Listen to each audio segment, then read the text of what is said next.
Deschamps a choisi, si je dis pas de bêtises, 6 milieux de terrain. Ouais. Donc le milieu devrait s'articuler autour de 3 joueurs. Tchouaméni et Rabiot, c'est une évidence. Sans doute Tchouaméni en sentinelle devant la défense avec Rabiot. Et un autre, alors voilà, ce qui est paradoxal aussi dans ce passage à 3 milieux, c'est que c'est finalement le secteur le plus inexpérimenté, là où il y a le plus d'interrogations. Et pourtant, on passe de 2 à 3 milieux, alors même qu'il n'y a ni Pogba ni Kanté. Donc voilà. Alors il y a deux solutions.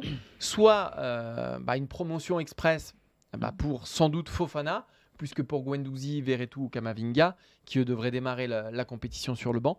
Soit, et ça a été abordé dans la conférence de presse, pourquoi pas descendre Antoine Griezmann d'un cran. Et je crois que Maxime, c'est une idée qui te plaît bien.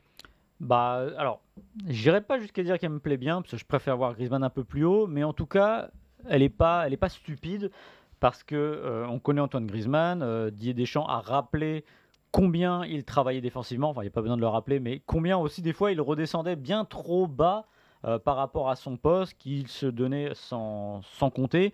Bah oui, Griezmann prend le France-Allemagne de 2021 à l'Euro. Dans la possession du ballon, on ne peut pas dire que ce soit un gros match de sa part, mais en revanche, dans le travail défensif, dans l'abnégation, le don de soi, comme toi, Maxime, dans cette émission. Exactement. Voilà. Non mais moi, enfin bon, voilà, on va pas se cacher. J'aime beaucoup Antoine Griezmann. Ah bon ? Ça se voit sans doute un peu.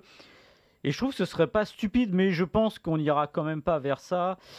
Et moi, si je devais choisir, j'organiserais mon milieu autour de 3 hommes qui sont Adrien Rabiot, Aurélien Tchouaméni et Youssouf Fofana. Voilà. Ce qui serait très très risqué quand même de démarrer une compétition là-dessus. Mais je pense que 3 hommes qui n'ont jamais disputé de Coupe du Monde. Ouais. Alors avec un Rabiot qui joue à la Juve, qui a de l'expérience, un Tchouaméni qui joue au Real, qui est très bon, mais qui n'a jamais fait de grande compétition internationale puisqu'il est arrivé en équipe de France au mois de septembre dernier. Et un Youssouf Fofana qui a 2 sélections, qui a découvert les Bleus il y a un mois. Mais le problème, c'est quoi que tu fasses, hormis si tu mets Griezmann dans l'entrejeu, tu es dans cette situation-là. Ouais. Et j'essaie de me rappeler, la dernière fois qu'on a eu un milieu de terrain aussi inexpérimenté, je trouve pas. Ouais. Simplement parce que même l'Euro 96, où on avait raté la Coupe du Monde, il y avait des joueurs qui avaient joué 92. C'est un grand saut dans l'inconnu. Didier Deschamps Après, a parlé. On a été champion du monde avec 2 latéraux, Lucas Hernandez et Benjamin Pavard, qui n'avaient aucune expérience aussi. Donc ça peut le faire. Ouais, d'ailleurs, entre parenthèses, si jamais l'équipe de France est championne du monde, là, après cette année d'expérimentation, ça prouvera vraiment que la Coupe du Monde, c'est un esprit commando d'un mois et que l'année qui est avant ne sert pas à grand-chose, tout simplement. Mais c'est vrai que ce serait quand même un sacré exploit. Et Didier Deschamps, en revanche, il a dit moi j'ai quand même confiance en eux. Voilà, il a compris que évidemment on dit que les matchs gagnent aussi au milieu de terrain.